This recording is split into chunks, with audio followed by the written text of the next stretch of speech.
Section 1. The Seeds of Discontent, a Land Taken Away. Imagine this. You live in a beautiful place. Your family has farmed the same land for generations. It is not just dirt and grass to you. It is your history. It is your identity. It is everything. Then one day, strangers arrive. They have powerful weapons and official-looking papers. They tell you this land is no longer yours. It belongs to a queen an ocean away. For the Kikuyu in the fertile highlands, this became reality. British settlers saw prime real estate, the White Highlands. Generations of history were erased for plantations. This was not just losing property, it was losing dignity. They were forced to work for the very people who took their homes. Taxes like the hut tax demanded cash. To get money, you had to work for the settlers. You were paying rent to live in your own country, like someone changing your locks, charging you to sleep on the couch. Young men became squatters or migrants in Nairobi, facing discrimination and police harassment. The anger was boiling. The injustice was clear as day. Early resistance was peaceful. Petitions, letters, speeches. Their pleas fell on deaf ears. When talking fails, some decide the powerful only understand force.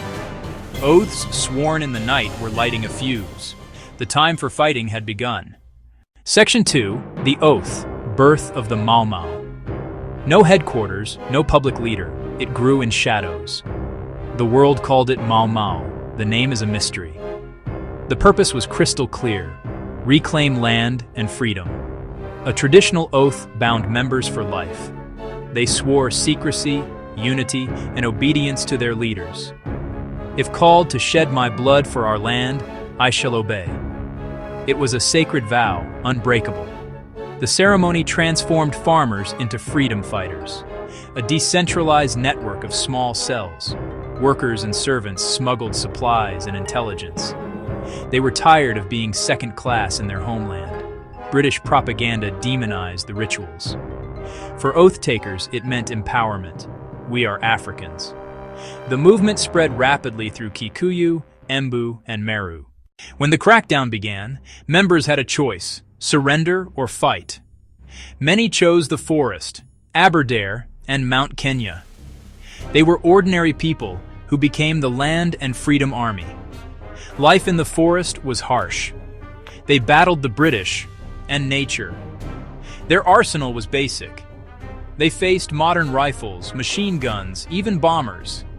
They relied on guerrilla tactics: strike fast and fade. The forest was their greatest weapon. Leaders like Dedan Kimathi and General China inspired loyalty. They created rules, courts, and systems for supplies and intel. Supporters, many of them women, risked everything to keep fighters alive.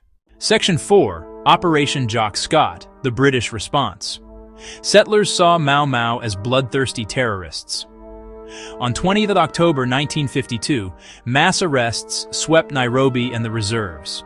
A state of emergency granted sweeping powers. Suspects jailed without evidence or trial. They arrested Jomo Kenyatta and others, hoping to stop the violence. But the Mau Mau was grassroots, not top-down. The arrests enraged many and swelled the ranks. A sham trial led to hard labor, turning him into a martyr. Britain called it a police action. For Kenyans, it was war. Collective punishments deepened bitterness. Emergency powers controlled a population through fear.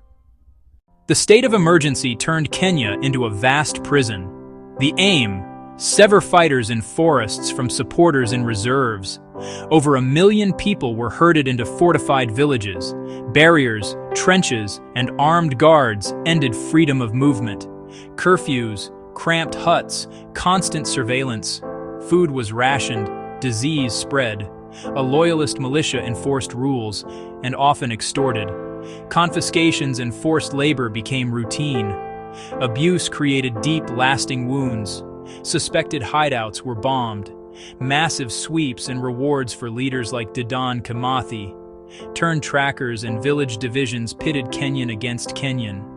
Violence was not one-sided, but most deaths came from security forces. Tens of thousands faced worse: the detention pipeline.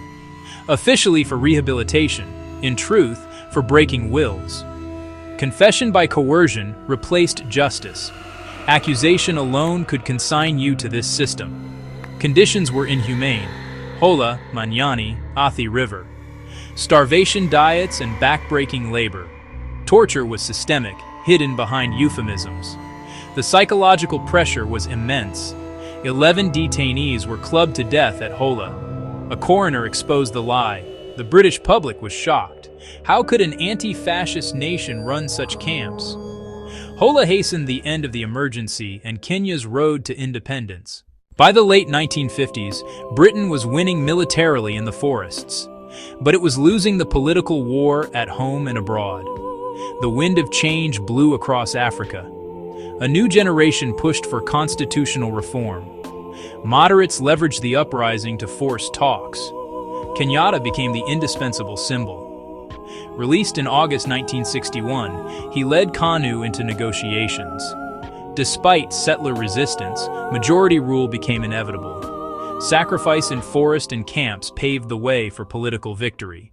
The culmination of struggle and negotiation arrived on December 12, 1963. Under the gaze of the world, a new nation was born. As midnight struck, the Union Jack fell and Kenya's flag rose. Black for the people, red for the blood, green for the land, white for peace. The word on every lip was uhuru, freedom.